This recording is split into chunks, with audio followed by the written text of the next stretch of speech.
কোন নবী পয়গম্বর উলঙ্গ থাকতে পারে না। আলহামদুলিল্লাহ বলে, কোন নবী পয়গম্বর উলঙ্গ থাকতে পারে না। ইউসুফ আলাইহিস সালামকে উলঙ্গ অবস্থায় কুয়ায় ফেলছে, কুয়ায় ফেলিয়া এইবার তারা কি করতেছে দেখেন। ওয়াজাউ আবাহুম বিশাউন।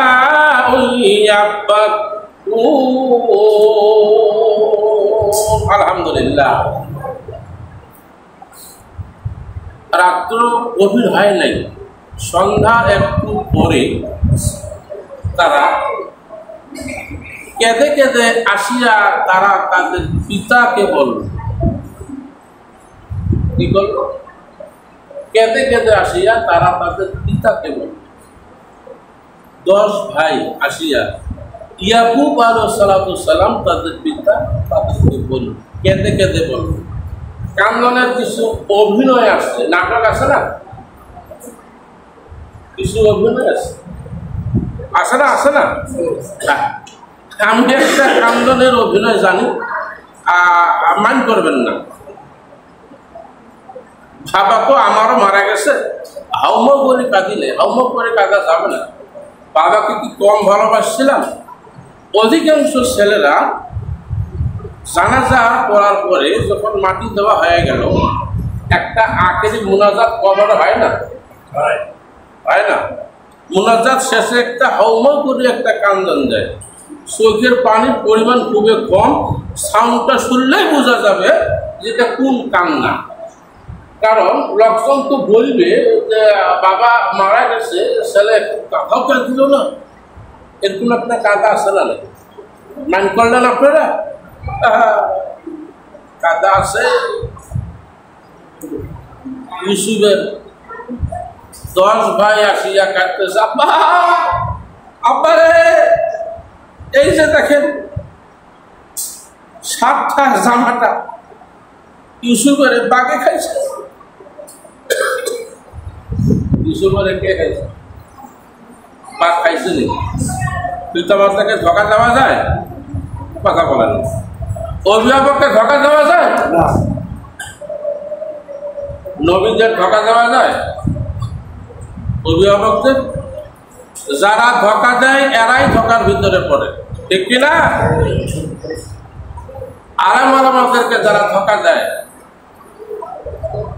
কোরআন হাদিস মানওয়ালাদের যারা ধোকা দেয় এরাই ধোকার ভিতরে পড়ে।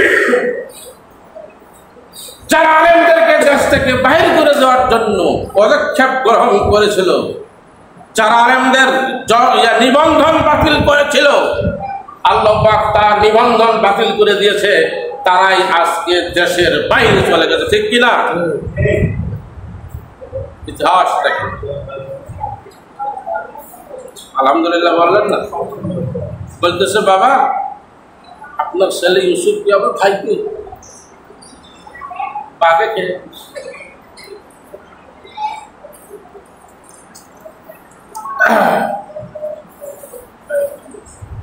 সংক্ষেপ করতেছে, আলোচনা করতে হলে অনেক সময়ের প্রয়োজন, এখনো ভূমিকাতেই আমি আছি। তো ইমাম আবু হানিফা বসে আছেন, হঠাৎ করে ছেলেরা বল খেলতে খেলতে একটা শব্দ টেনেছে, ইমাম আবু হানিফার পাশে চলে আসে।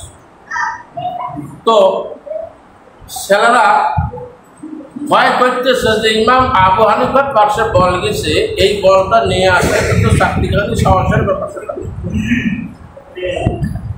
একজন ছেলে বলতেছে ইমাম আবু হানিফা হয়েছে, তা কি হয়েছে? আসে না এরকম কিছু ছেলে আছে না, মসজিদের ইমাম সাহেব হয়েছে, তা কি হয়েছে? ওস্তাদি হয়েছে, তা কি হয়েছে? আলেম ওলামা হয়েছে, তা কি হয়েছে? একটা বাচ্চা আসিয়া ইমাম আবু হানিফা কে বলতেছে যে তুমি ইমাম আবু হানিফা হয়েছে, তা কি হয়েছে? এই কথা বলিয়া কাপড়টা আলাদা করিয়া, লুঙ্গিটা আলাদা করছে, করিয়া বলটা নিয়ে গেছে। ইমাম আবু হানিফা বলতেছে এই ছেলেটার জন্মের দোষ আছে। লোকজন প্রশ্ন করলো, হুজুর এই ছেলের জন্মের ত্রুটি আছে আপনি কিভাবে বলতে পারলেন?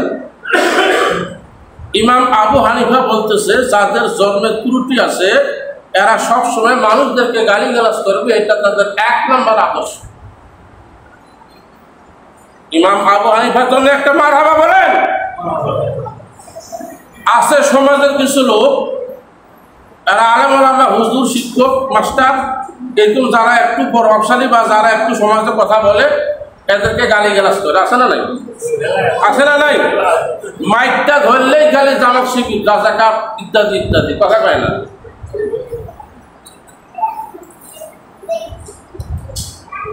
যারা সন্তান ছাড়া এরকম আদর্শ তাদের হবে না। যারা সন্তান এগুলো গালিগালাজ করে মানুষকে।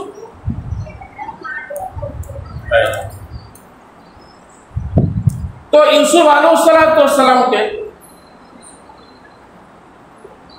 কুয়ার মধ্যে ফেলছে। জিবরাইল বলতেছে আল্লাহ ইউসুফকে উলঙ্গ করে কুয়া ফেলছে।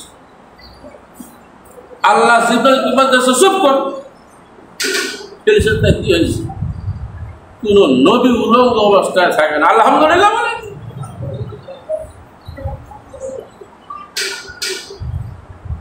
ইউসুফের একটা জান্নাতি জামা পরাই দিল। জিবরাইল বলতেছে আল্লাহ জান্নাতি জামা কোথায় পাবো? বসে আছে একটা জান্নাতি জামা আছে, ইউসুফের সাথেই আছে। আলহামদুলিল্লাহ। কার সাথে আছে? ইউসুফের সাথে একটা জান্নাতি জামা আছে।